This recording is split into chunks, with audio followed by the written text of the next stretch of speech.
یاد رکھیں عزیزان محترم، یاد رکھیں، مال کی زیادتی نہ مانگے، کبھی مال میں برکت مانگے۔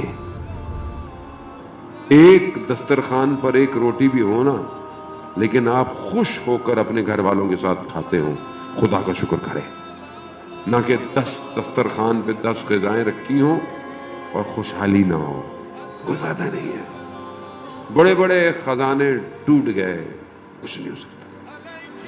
اس طرف بڑے کہ جسے کو شخص بیٹھا ہوا رسول کی خدمت، مسجد نبوی ہے، ایک غریب شخص آیا، لباس صاف نہیں تھے، آ کے بیٹھا۔ دوسرا عرب جو کہ بہت پیسوں والا تھا اس زمانے میں، اچھے لباس پہنا ہوا، اس نے اپنے لباس کو سمیٹا۔ کیوں سمیٹا؟ برابر والے کا لباس خراب ہے۔ رسول خدا نے دیکھا، شرمندہ ہو گیا، احساس ہو گیا، کھڑا ہوا، یا رسول اللہ میں معذرت چاہتا ہوں، میں اپنی آدھی جائیداد اس کو دینے کو تیار ہوں۔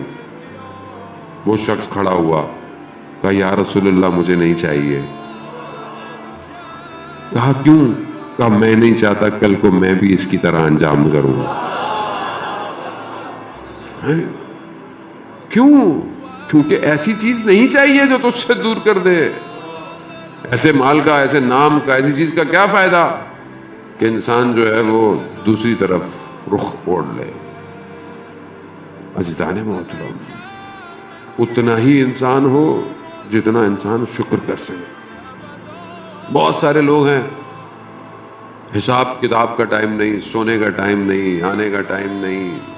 یہ جوانوں سے کہہ رہا ہوں خاص طور پہ، اپنے پروفیشن کو انتخاب کرتے ہوئے، اپنی پڑھائی کو انتخاب کرتے ہوئے کوالٹی ٹائم گزارے۔ زندگی کوالٹی ہونی چاہیے۔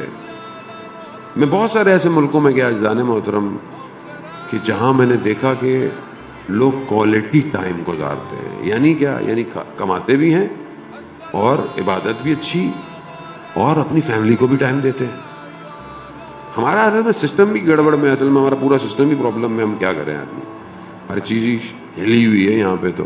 لیکن پھر بھی اگر آپ خدا سے مانگیں، جیسے امام سجاد علیہ السلام کہ پروردگار مجھے عبادت میں نشاط دے، یعنی عبادت میں سستی نہیں چاہیے، اور مجھے ایسا رزق دے جو آسان ہو۔ خدا سے مانگے، کیوں نہیں دے گا؟ خدا کے خزانوں میں کمی ہے۔ اب ایک آدمی فجر میں ہی نہیں اٹھے اور پھر وہ بولے میرے رزق میں اضافہ ہو، کیسے؟ رزق تو ہے ہی فجر کے اندر۔ بین طلوعین یعنی سورج نکلنا، یعنی صادق جب روشنی پھوٹتی ہے، اور سورج نکلنے تک جو ٹائم ہے اس کو کیا کہتے ہیں؟ بین طلوعین کہتے ہیں۔ یعنی جب فجر کا ٹائم شروع ہوتا ہے اور جب سورج نماز قضا ہو جاتی ہے، یہ 1 گھنٹہ کا ٹائم ہے، 1 گھنٹہ سوا گھنٹہ، اس سے زیادہ نہیں ہے۔ اس ٹائم پہ جو شخص جاگ رہا ہو، اگر آپ کچھ نہیں بھی کر رہے تو بھی آپ کے اوپر کرم ہوگا۔ ہم لوگ سو رہے ہوتے ہیں، ہم سو جاتے ہیں۔ جس کو تنگی ہو رزق کی، مولا متقیان فرماتے ہیں اس وقت میں وہ مسجد میں بیٹھے، جا کے مسجد بیٹھے۔ اسی لیے فجر کی تعقیبات سب سے زیادہ ہیں، تسبیحاں، دعائیں، کیوں ہیں؟ تاکہ جاگتے رہو۔ کیوں؟ اللہ اس وقت رزق نازل کر رہا ہوتا، اور جب رزق نازل ہو رہا ہے پبلک سو رہی ہے۔